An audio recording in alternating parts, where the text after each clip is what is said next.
பல டிபார்ட்மெண்ட்லயும் மறுபடியும் சொல்றேன், கட்சி நிதின்ற பேர்ல அடிச்ச கொள்ளைய ஒண்ணு ஒண்ணா கவர்மெண்டோட கஜானாக்குள்ளேயே கொண்டு சேர்த்துக்கிட்டே இருக்கிறாங்க.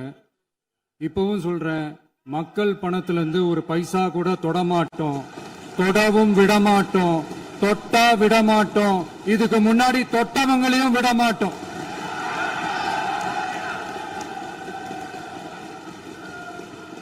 ஒவ்வொரு ஊழலா வெளியில வரும் போலயே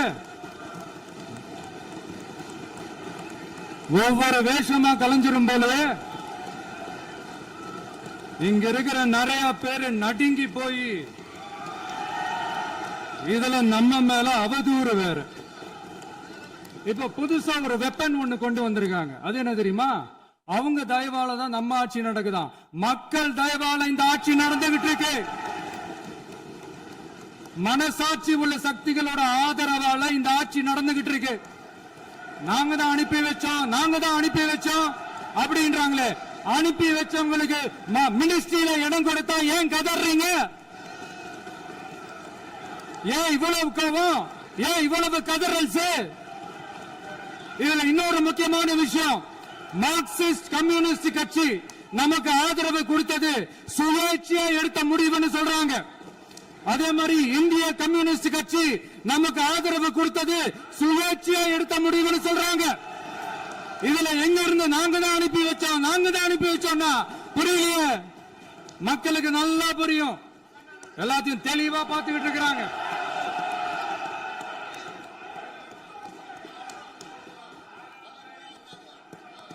முதலமைச்சர் கண்டினியூ பண்ணலாம். மாண்பு முதலமைச்சர்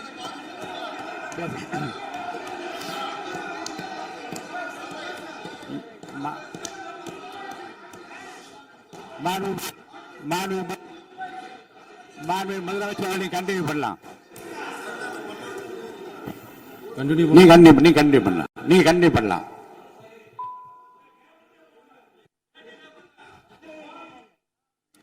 இந்த சமூக நீதி அரசுன்னு சொல்றவங்களை பார்த்து கேட்கிறேன், நம்ம பட்டியலின சகோதரர்களுக்கு எத்தனை அமைச்சர் பதவி கொடுத்தீங்கன்னு கொஞ்சம் சொல்ல முடியுமா?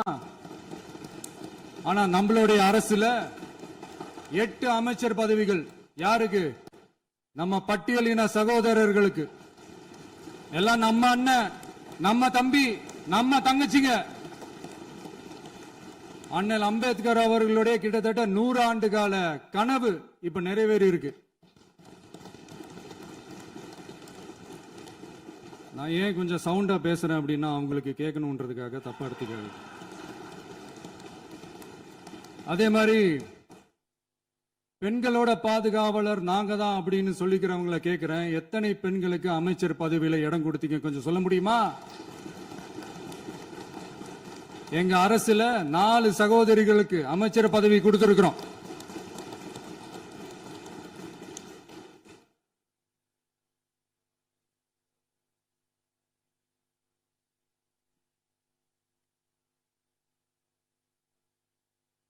அதனால மக்களால் நிராகரிக்கப்பட்டு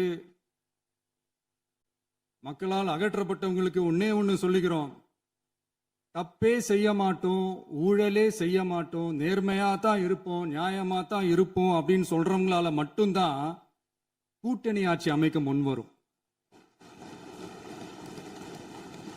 ஆட்சியிலையும் பங்கு, அதிகாரத்திலையும் பங்கு கொடுக்க முன்வரும்.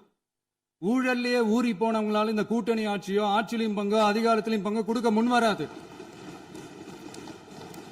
மெஜாரிட்டி இருந்தாலும் தரமாட்டாங்க, மெஜாரிட்டி இல்லைனாலும் தரமாட்டாங்க. கேட்டா ரெடிமேடா ஒரு பதில் ஒண்ணு வச்சிருப்பாங்க, கூட்டணி ஆட்சியை மக்கள் விரும்ப மாட்டாங்கன்னு. அதே மக்கள் தான் இப்ப அவங்கள பார்த்து சிரிக்கிறாங்க. நான் பதவி ஏத்த அன்னைக்கு கொஞ்சம் டைம் அவகாசம் கேட்டேன். எதுக்கு கேட்டேன்? நிதி நிலைமைலாம் கொஞ்சம் மோசமா இருக்குது, அதெல்லாம் கொஞ்சம் சரி செஞ்சுக்கிட்டே படிப்படியா கொஞ்சம் கொஞ்சமா நான் கொடுத்த வாக்குறுதிகள்லாம் செயல்படுத்துவேன், அதுக்காக கொஞ்சம் டைம் அவகாசம் கேட்டேன். நான் ஏதோ வேற எதுக்காகவோ வேற யாருக்காகவோ ஏதோ அவகாசம் கேட்ட மாதிரி. அடுத்து இங்க சபையில இல்லாதவங்களை பத்தி பேச வேண்டாம்னு நினைக்கிறேன்.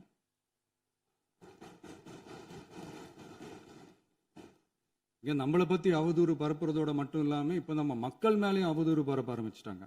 மக்கள் நமக்கு ஓட்டு போட்டது தப்பான், குடும்பம் குடும்பமா நமக்கு ஆதரிச்சது தப்பான். இது இப்ப இல்ல, நான் சொல்றது எம்ஜிஆர் அவர்கள் காலத்திலிருந்தே. அப்பவே அவர் ஜெயிச்சப்போ அதே மக்களை தப்பு தப்பா பேசுறது. மக்கள் என்ன பண்ணிட்டாங்க, எம்ஜிஆர் என்ன பண்ணிட்டாரு, எம்ஜிஆர் என்ன இது பண்ணிட்டாரு. 50 வருஷமா ஒரே டெக்னிக்கா.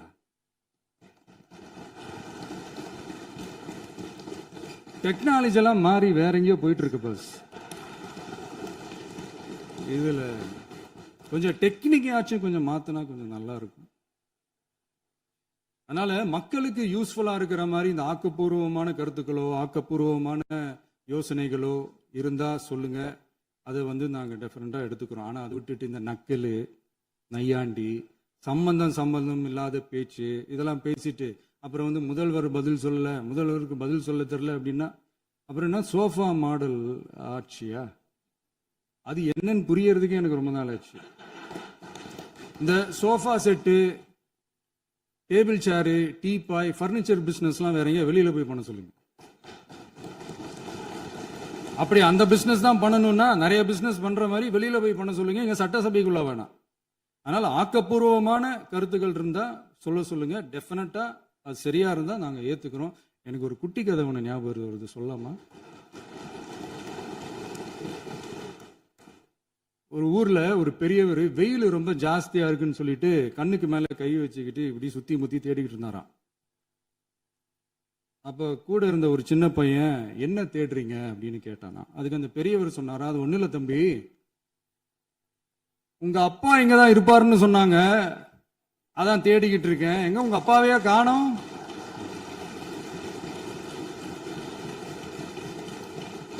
இல்ல அந்த எங்களுக்கும் நக்கலா நையாண்டியா சம்பந்தம் இல்லாத குட்டி கதை இதெல்லாம் எங்களுக்கும் பேச தெரியும்.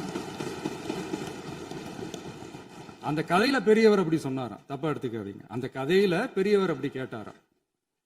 அதனால யாரும் இங்க டென்ஷன் ஆக வேணாம். அதனால இன்னொரு இந்த என்னுடைய உரையை முடிக்கிறதுக்கு முன்னாடி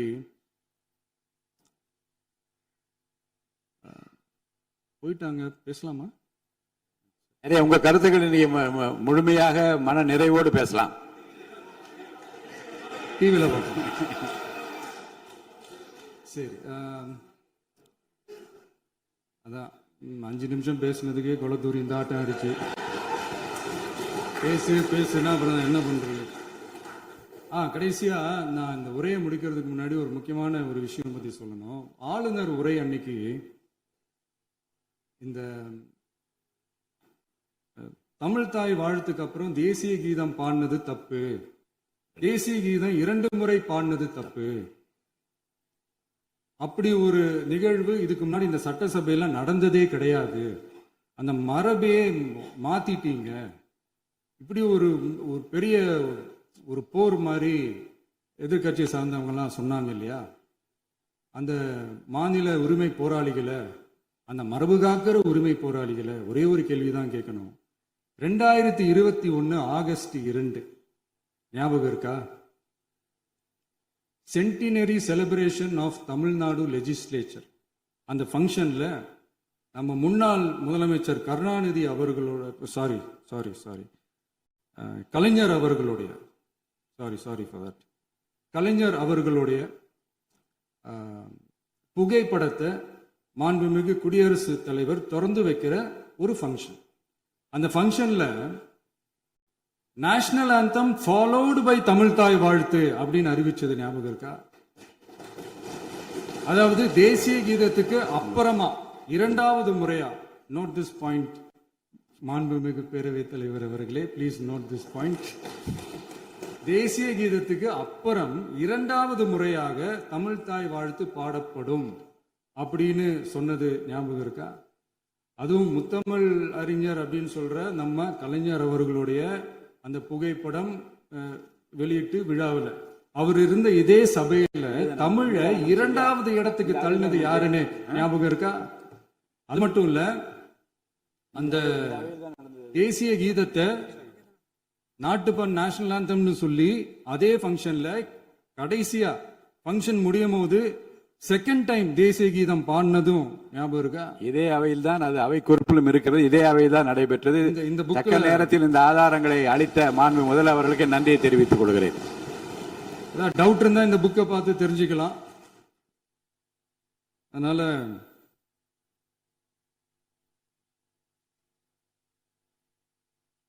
இதெல்லாம் கேட்டா என்ன சொல்லுவாங்கன்னா, அது ஜனாதிபதி கலந்துகிட்ட ஃபங்க்ஷன், அதெல்லாம் அப்படிதான், அதெல்லாம் கண்டுக்க கூடாது அப்படின்னு சொல்லுவாங்க. இதே மாதிரிதான் பேசுறது ஒண்ணு, செய்யறது ஒண்ணு, செய்யறது ஒண்ணு, பேசுறது ஒண்ணு. இதெல்லாம் மக்கள் பார்த்துக்கிட்டு இருக்காங்க. எலெக்ஷனுக்கு முன்னாடி தான் அப்படி செஞ்சுக்கிட்டு இருந்தாங்க. இப்போ எலெக்ஷனுக்கு அப்புறம் அதே தான் செய்யறாங்க. இந்த விஜயையும் சாமானியர்களின் உண்மையான சமூக நீதி அரசையும் அவமானப்படுத்துறதுக்கு தான் அவங்களோட அந்த பொலிட்டிக்கல் சீனியாரிட்டி அது பயன்படுத்துது போல. சரி, செய்யட்டும் செய்யட்டும், நல்லா செய்யட்டும். இப்போ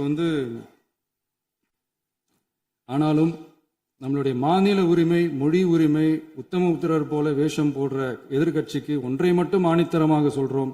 உங்களை மாதிரி தமிழ்னு சொல்லிக்கிட்டு, மொழி, பண்பாடு, கலாச்சாரம்னு சொல்லிக்கிட்டு ரெட்டை வேஷம் போடுறவங்க நாங்க கிடையாது. உலகெங்கும் வாழும் என் தமிழ் சொந்தங்களுக்கு நம்முடைய உத்தரவாதம் தமிழ் தான் எங்க உயிர் நாடி அப்படின்றத மறக்க மாட்டோம். இப்பவும் சொல்றோம், மாநில உரிமையில எப்பவும் உறுதியா இருப்போம். அதே சமயத்துல அரசியல் வேற, ஒன்றிய மாநில அரசுகளுக்கு இடையே இருக்கிற நிர்வாக அணுகுமுறை வேற. இதுல நாங்க ரொம்ப தெளிவா இருக்கிறோம். அதனால எங்களுக்கு பாடம் எடுக்கிறதா நினைச்சுக்கிட்டு உங்க வேஷத்தை நீங்களே கொஞ்சம் கொஞ்சமா கலைச்சிக்கிட்டே வர்றீங்க, மறந்துடாதீங்க. அப்புறம் நேத்து எதிர்கட்சி தலைவர், மாண்புமிகு எதிர்கட்சி தலைவர் பேசும்போது நிறைய பேசினாங்க. அதுல ஒண்ணு மட்டும், அரசு சொல்றதா நினைச்சுக்கிட்டு நம்மளை இன்டைரக்டா ஈவில் அப்படின்ற அந்த வார்த்தையை யூஸ் பண்ணாங்க. எனக்கு ஒண்ணுதான் சொல்லணும்னு தோணுது. ஈவில்ஸ்னு டெவில்ஸ் பேசக்கூடாது.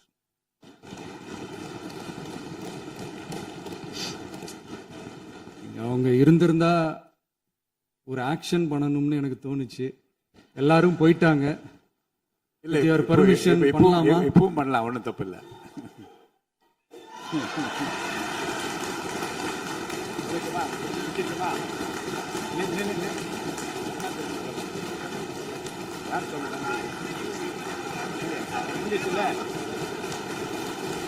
எழுந்து சொல்லணுமா, உட்காந்து சொல்லட்டுமா?